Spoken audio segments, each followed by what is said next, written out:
social media for professionals. LinkedIn. You know, it's quite handy if professionals want to communicate with each other, offer services, or to seek out people offering services. Well, they just got themselves fined. They just got themselves fined €310 million, which is about 35 million dollars. Oh dear. For the non-compliance of the GDPR, which is the General Data Protection Regulation. And that came into force back in, I think it was about 2016, just after the referendum vote, for which Nigel Farage, he kicked off, he did, about this GDPR. He said, we should be doing that, though.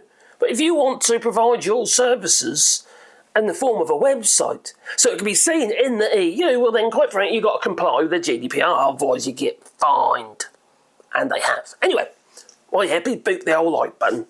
Now, you see, when LinkedIn asked its European users for their personal data, it did not receive informed nor freely given consent for the business to ship it to like third parties and what have you. Yes, they were selling their data without their without agreeing to it.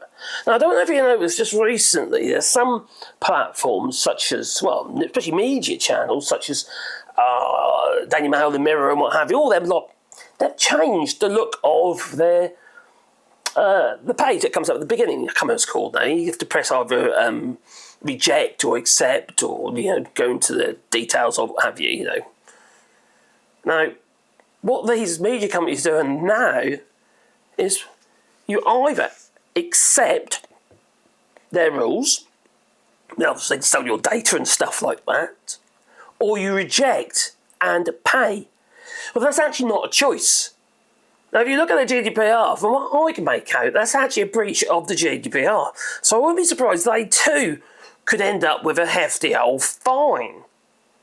Now, Microsoft, they have got a little bit, how to put it, history regarding fines and what have you, and communications, not necessarily with the web, but with, well, I suppose the web, Skype. Now, Microsoft bought Skype several years ago now, but Skype avoided the local, here in France, there's a responsibility for all communications companies to actually contribute to the telecommunications network here in France. That's the law, all right? But Skype, because it was based somewhere else, outside of the European Union, they managed to, avoid it. They weren't supposed to, but, they never paid. Microsoft takes it over. They bought Skype. And needless to say, Microsoft then gets this hefty bill on their doorstep. And they couldn't avoid it because Microsoft has got... Microsoft has got offices in France, you see. Well, again, they got this fine. Now, they did actually set aside around $425 million originally for... That's what they were expecting for these fines. So really got quite lightly really at $35 million. So the thing is, you see, when we use these platforms, we need to trust somebody. If we can't trust them, trust the platform, we ain't got a flipping clue what they're doing with our information or access to our personal details. When you go on these sites, you might have bought something, for instance. They've got your address, you've got your telephone numbers, etc., etc., giving other companies the ability to correlate that with other information and maybe take advantage of you. We need our data, including our personal data and profiles, etc., to be, kept personal, private.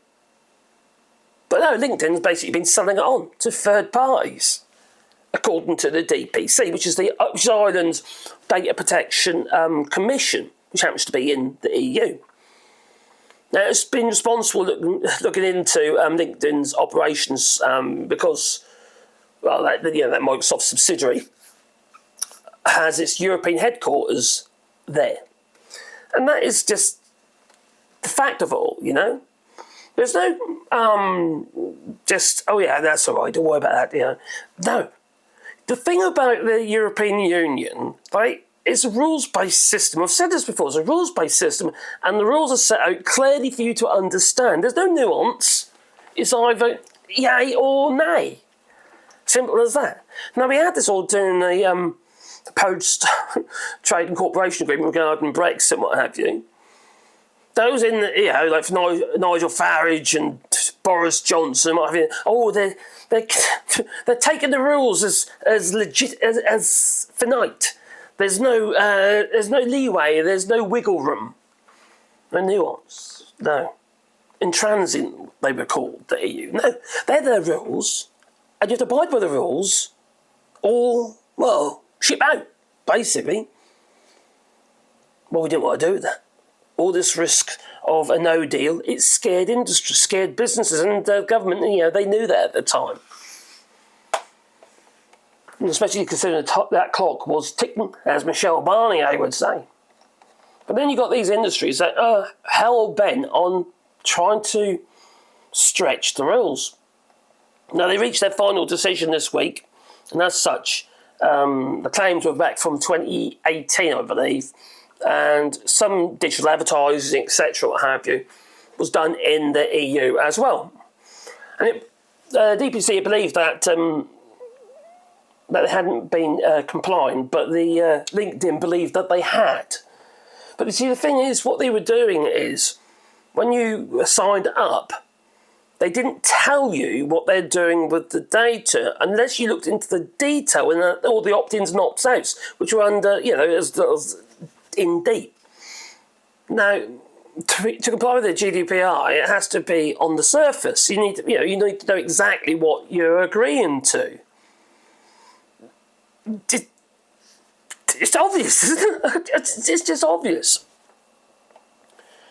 So, Craig, so the complaint explains, I want to read a little bit up the article here, because this is in the register, it's all over the place actually, this was on the register. The complaint explains that users have a click button accepting terms of use, cookies and privacy policy when they create their account. Only afterwards can they go down a nested menu to do all your privacy and your preferences, etc. Ads to disable a multitude of categories of data and advertising purpose settings translated from French, so that's likely not to be translated very well because that'll be automatic. But European data law requires the data subjects know that they have the right to withdraw consent at any time and that they are informed of this before they say yes, not afterwards. So needless to say, that was a very costly exercise. And it's deceptive. As these companies deliberately doing this to try and deceive you into letting go of your data. Just like these media companies, such as newspapers and what have you, other online presences that do not allow you to reject. Or they say accept, or then you have to go into it to then go through all these really confused and cross all these things out. That doesn't apply. It's all got to be on the surface. See, people are clicking accept just because they want to get on. They just want to read this and get on. No, at that point, they've given free rein to plant a load of cookies on their machines and stuff like that. It's not acceptable. Not now, when we're at such risk from data harvesting from our computers directly. It's just dangerous. Now, we have to be able to trust these companies to some degree. Or we're going to be constantly living in fear that we are going to be violated. Ooh, that's a saucy mine. No. So, this is a relatively large amount of money, isn't it? 310 million euros. Well, LinkedIn Premium Unit alone was described by the COO, Daniel Shapiro, as a 1.7 billion annual business. So the 310 million euros fine is relatively small for the social media unit, and a drop in the ocean for Microsoft, which report, a drop in freaking 10 billion, that seems like a hell of a lot of money to me, is relatively small for the social media unit, and a drop in the ocean for Microsoft, which reported a record 211 billion in revenue and over 88 billion in operating income for 2020, year ending 2023. Maybe we need fines that actually does hurt them. But, share values, whenever this happens, share values go down. So obviously, that will hurt them. It really will. Just like McDonald's, when they decided to have Trump take over McDonald's for the day, so he could stand there and hand out fries into the McDonald's to one and maybe to drive-thrus that are completely utterly staged. Now, their stock value plummeted. Absolutely plummeted. Making things political like that makes no sense at all. You need to be down the middle. You need to be neutral if you're running an industry. You also need to make sure you're dotting the I's and crossing your T's as far as the GDPR is concerned. It's all on their website. There's a PDF on there, which is basically the General Data Protection Regulation, which was originally written back in 2016, and it tells you exactly all the stuff on there. There's also the 7 key principles of the GDPR, and I'll tell you what, I'll just read them to you. I've got them here. There we are. Lawfulness, fairness, and transparency. Well, that's the transparency bit gone. Purpose, limitation, data minimization. And so basically you only put on the smallest amount of data to actually to allow the site to function. Storage, limitation, integrity, confidentiality, and accountability, and accuracy.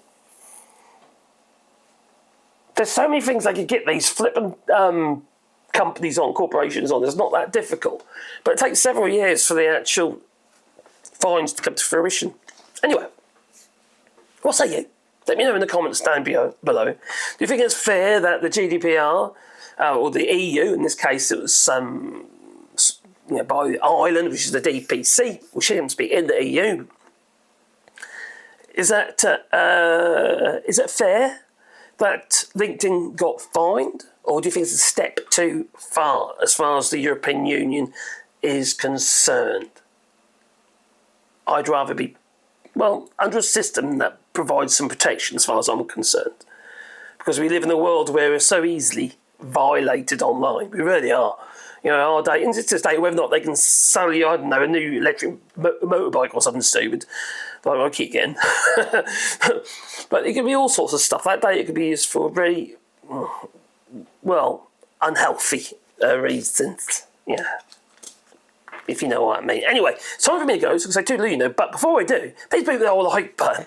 And maybe subscribe to the channel, a little bit like, because then you go on Facebook in your pocket every time I upload another video. And if you want to support the channel, do it on Patreon or buy us a coffee, and the link's down below. And I said it really quickly, but also, we're doing a rewilding. Yes, we're growing triffids. Wild triffids. No, actually trees. Okay. I'm planting 1,000 trees on 2 hectares of land. And it's basically habitats, what have you. We're trying to provide animal habitats. And we've had a wonderful response from people, and we've managed to do a lot so far. Now, we've started planting again, and, I haven't counted since actually, but earlier this year, when I finished planting trees, because you can't do it during the summer season, we've done around 550-ish. There's probably over 600 now. So you just start planting again with just an arbour and other bits and pieces. Anyway, if you want to be a part of that, there's a GoFundMe link down below. Basically, you can actually just make a donation. We're not settling amount, what have you, it's up to you, And, the amount is small, what have you, we'll plant a tree on your behalf, or trees, depending on your donation, obviously. And I'll make a sign to go with your tree or trees. And that could be just your name, it could be memory of a loved one, or present for Christmas, whatever you want, pretty much. And I'll make them, with my lasers. Yes, I'll use the lasers. Anyway, to make the signs. So it's time for me to go, because I do, but please boot the old like button. Helps the channel,